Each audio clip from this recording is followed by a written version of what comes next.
sont de venir à bord. Monsieur Poole, je vous laisse les mouettes du groupement. Tout à vous. Merci beaucoup, capitaine. Merci de m'avoir invité, qui est venu me voir et en parlant de la conférence que je pourrais faire ce soir, m'a demandé quelque chose qu'on me demande assez rarement. Elle m'a demandé de parler de moi-même, un petit peu de mes aventures. Je peux dire que mon cheminement m'a donné le privilège de comprendre 4 formes de courage que peut-être j'aurais pas découvert sans ce qui m'a mis en fauteuil. La première forme de courage, on peut appeler le courage physique. Puis le courage physique, c'est beaucoup moins les postures de Arnold Schwarzenegger sur le grand écran. Le mot courage vient du français, l'ancien français, le mot cœur. Et le mot courage, ça veut dire de rester, malgré le défi, malgré la difficulté, de rester sur le chemin du cœur. Et puis quand j'en parle dans des exemples de courage physique, je parle d'une maman monoparentale, 2 enfants à l'école, un travail. Alors réellement, une pleine journée de travail. Et puis de faire ça tous les jours sans lâcher prise, c'est ça le courage physique. J'ai découvert aussi le courage moral. Quand j'ai sorti de l'hôpital il y a 25 ans, n'était pas accessible aux personnes à capacité physique restreinte.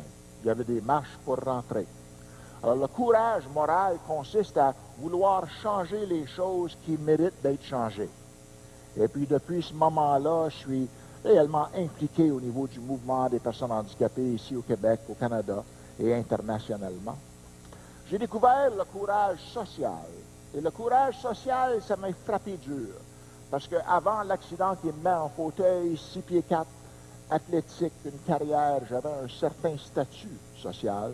Mais d'un jour au lendemain, je suis devenu seulement l'handicapé.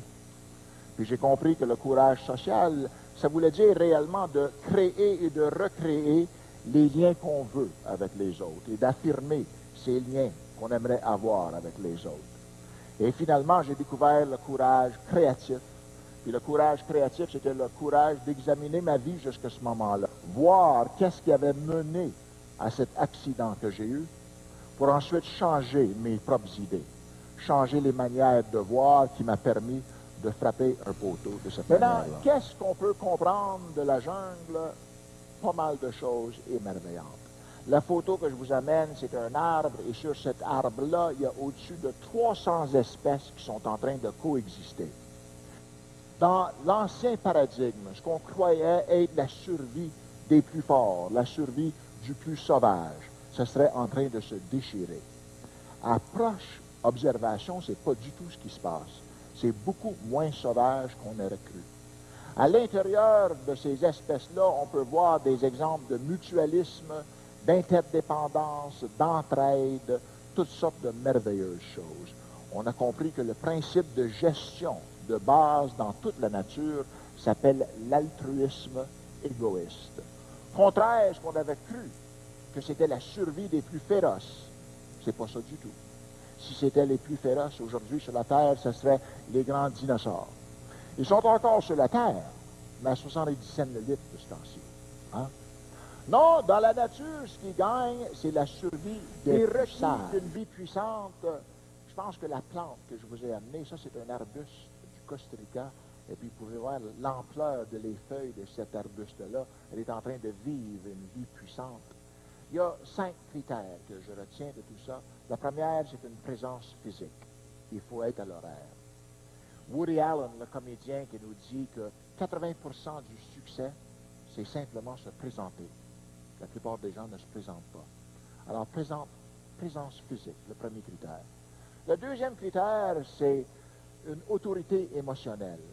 Puis par une autorité émotionnelle, je vais vous assurer, après 25 ans de pratique, alors une autorité émotionnelle, c'est d'amener joie, d'amener solution, d'amener amour, d'être le véhicule toi-même.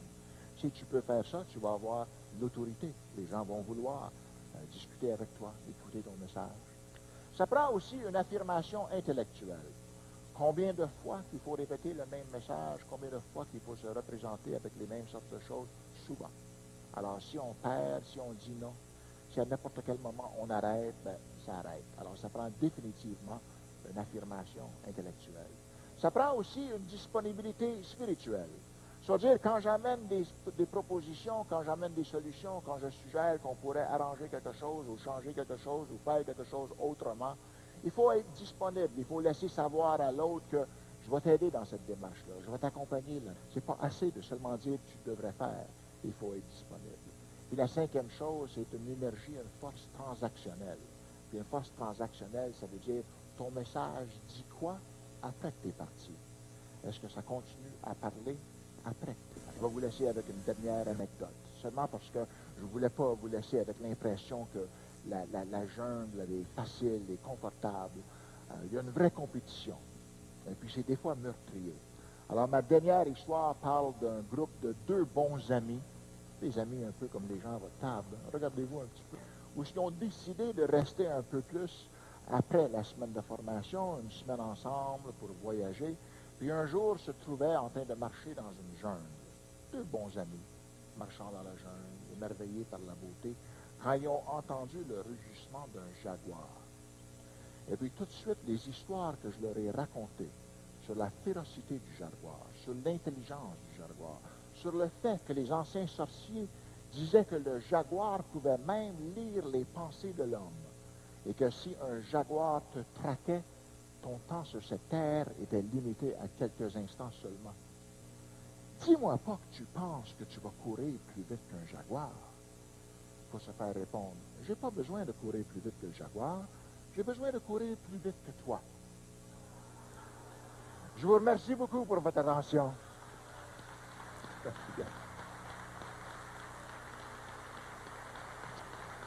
Merci beaucoup.